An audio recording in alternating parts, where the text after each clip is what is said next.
If you're in your 60s now, or perhaps just beginning to step into this season of life, you've probably noticed something quietly changing. You're not chasing money the way you once did. You're not trying to prove anything anymore. And living faster than everyone else no longer feels important. What you really want now is much simpler and much deeper. You want to wake up in the morning and feel steady on your feet. You want enough strength to take a walk on your own, to prepare your own meals, to care for yourself without fear. That kind of independence becomes priceless after 60. But here's something most people are never told. Losing health at this age rarely comes from one dramatic moment. It usually happens quietly. It can begin with a small habit done at the wrong time of day, or a subtle signal from the body that gets brushed aside, or even a tiny organ, working silently for decades, that slowly begins to weaken without obvious pain. Medical research shows that after age 60, the body's ability to adapt to stress drops by nearly 30%. Blood vessels become less flexible. Hormonal balance becomes more fragile. Recovery takes longer than it used to. That means the margin for error is smaller than before. What once seemed harmless can now have consequences. And that's why so many health problems later in life don't arrive suddenly. They build quietly over time. Today I want to sit with you and talk about three very ordinary things. Nothing extreme, nothing complicated, just three everyday realities that play a powerful role in how long and how well we live after 60. These are things many people do every day without realizing how much they matter. And when you understand them clearly, you're not just adding years to your life, you're protecting the life inside those years. Part 1, walking is powerful, but timing changes everything. Walking has a beautiful reputation. Doctors recommend it, researchers praise it, and for many people after 60, it becomes the one form of movement that still feels natural and safe. A quiet walk can steady the mind, loosen stiff joints, and remind you that your body is still capable. But here's something that surprises many people. Walking is not just about how much you move. It's also about when you move. And after 60, timing matters more than it ever did before. Let's talk about the early morning first. Many older adults wake up before sunrise. Sleep becomes lighter with age. And when the house is quiet and the world hasn't started yet, it feels like the perfect time to put on your shoes and step outside. But the body doesn't wake up at the same speed as the mind. In the very early morning hours, especially before sunrise, core body temperature is at its lowest point of the day. Blood vessels are naturally tighter. Blood pressure tends to spike more easily.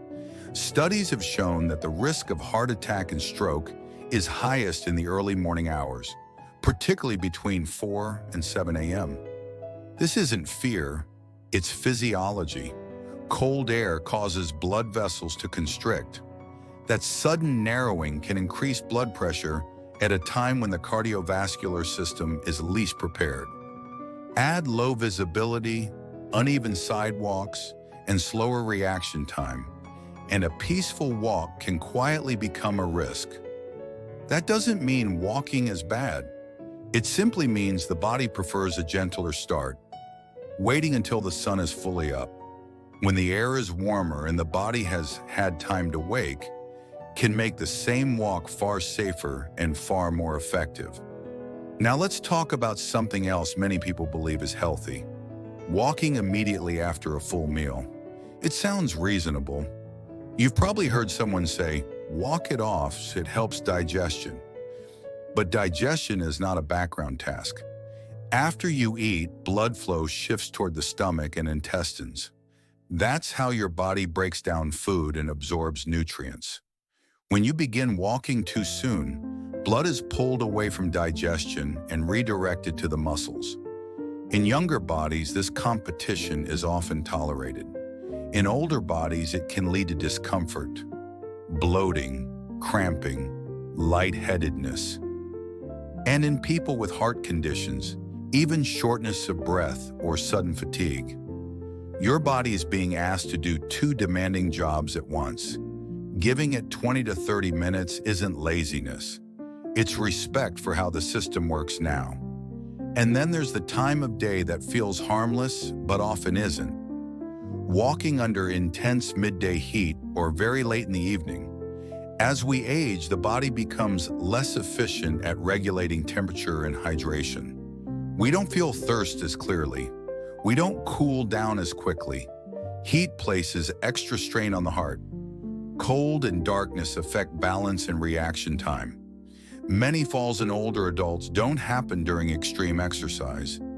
They happen during routine walks when visibility is poor or muscles are already tired. The body isn't failing you. It's simply asking for smarter timing. Late afternoon, when the sun is softer and the body is fully awake, tends to be a sweet spot for movement. And here's the deeper truth. Walking isn't about pushing yourself anymore. It's about cooperation. You're no longer trying to make your body obey.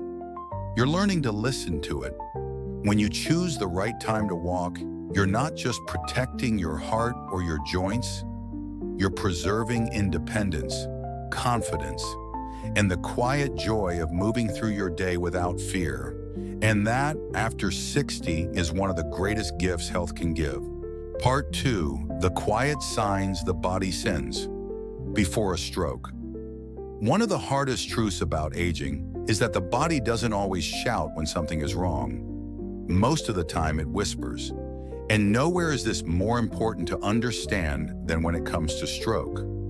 Many people believe a stroke arrives suddenly, without warning, but medical studies tell a different story. In a large percentage of cases, the body sends signals hours, sometimes days, before anything irreversible happens. The problem is not that the signs aren't there. The problem is that they don't always look dramatic. Often they appear right after waking up. That quiet moment in the morning when you sit on the edge of the bed, testing your balance, noticing how your body feels. The first signal is often subtle, a strange numbness, a heaviness. One arm doesn't feel quite the same as the other. One leg feels slower to respond. It may not be painful. It may not even be obvious.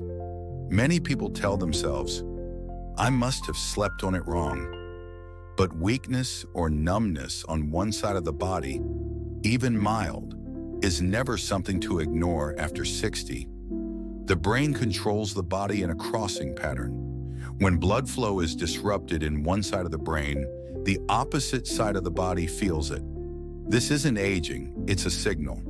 Another warning sign often comes as dizziness, not the gentle kind from standing up too quickly, but a sudden sense that the room isn't steady. You may feel off balance, uncoordinated, as if your body and your surroundings are no longer aligned. Sometimes it comes with a headache, deep, unfamiliar, and persistent. This happens when blood flow to the brain is reduced. The brain is incredibly sensitive to oxygen. Even short interruptions can cause confusion, blurred vision, or a sense of pressure that feels unlike a normal headache. And then there's the sign that doctors around the world are trained to look for immediately. Changes in the face or speech, a smile that suddenly looks uneven, words that feel hard to form, speech that sounds slurred or slowed. Many people try to push through this moment. They wait, they hope it passes, and sometimes it does.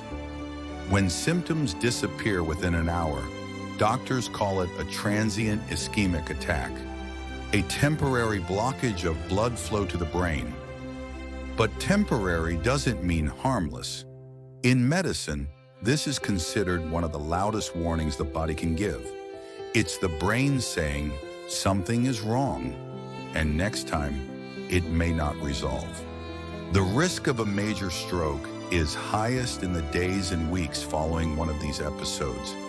And yet many people never seek help because they feel normal again. That moment of relief can be dangerous because stroke is not just about survival, it's about independence. The ability to walk unassisted, to speak clearly, to live without constant reliance on others. After 60, the brain's ability to recover is slower. Damage that might have been temporary decades ago can become permanent. That's why recognizing these early signs is not about fear, it's about timing. Quick treatment can prevent lasting damage. Delayed action can change a life forever. Listening to your body, especially in the quiet moments, is one of the most powerful forms of self-care there is. And sometimes the most loving thing you can do for yourself is take a small symptom seriously. Part 3, the small gland that quietly shapes how you age. There is one part of the body most people rarely think about. It doesn't ache, it doesn't make noise. And when it begins to struggle, it almost never announces itself clearly. Yet it influences how tired you feel, how clearly you think, how easily you maintain your weight, and even how warm or cold you feel throughout the day. It's the thyroid, a small butterfly-shaped gland in the neck. Easy to overlook, easy to underestimate, but after 60, its role becomes especially important. The thyroid helps regulate metabolism, the speed at which every cell in your body works. It affects heart rate, digestion, muscle strength, and the way your brain processes information. As we age, thyroid function naturally becomes more fragile. Research shows that mild thyroid underactivity is significantly more common after age 60 and often goes undiagnosed because the symptoms appear gradually. Instead of pain, the body offers quiet changes. You may notice a kind of fatigue that sleep doesn't seem to fix. Not exhaustion, just a persistent heaviness, as if your energy has been turned down slightly. Weight may begin to creep up even though your eating habits haven't changed much. Meals haven't grown larger, but the body burns calories more slowly. Hair may feel drier, thinner. You might see more of it in the brush without any clear reason. Some people notice they feel colder than others, even in mild weather. Others describe a mental fog, not confusion exactly, but a softness in focus, a tendency to forget words or lose a train of thought. Digestion may slow as well. The rhythm that once felt automatic becomes sluggish. Individually, each of these changes can be explained away. This is just aging. This is stress. This is normal now. But together, they often tell a different story. When thyroid hormones decline, the entire system slows down. Quietly, persistently. The challenge is that many people don't check thyroid levels until symptoms become disruptive. Yet early detection makes an enormous difference. Simple blood tests can identify imbalance long before serious complications appear. When addressed early, supporting thyroid health can improve energy, clarity of thought, and overall quality of life. This isn't about chasing youth. It's about preserving function. The goal after 60 is not to feel 30 again. It's to feel steady, clear-headed, capable, to move through your days with enough energy to enjoy them. Your body is not failing you. It's communicating in a quieter language than it used to. And when you learn to listen, you give yourself the chance to age with strength rather than struggle. If there's one thing all of this comes back to, it's this. Your body's not working against you. After 60, it simply speaks more softly than it used to. A walk taken at the wrong time of day. A small signal in the morning that feels easy to ignore. A tiny gland slowing down without pain or drama.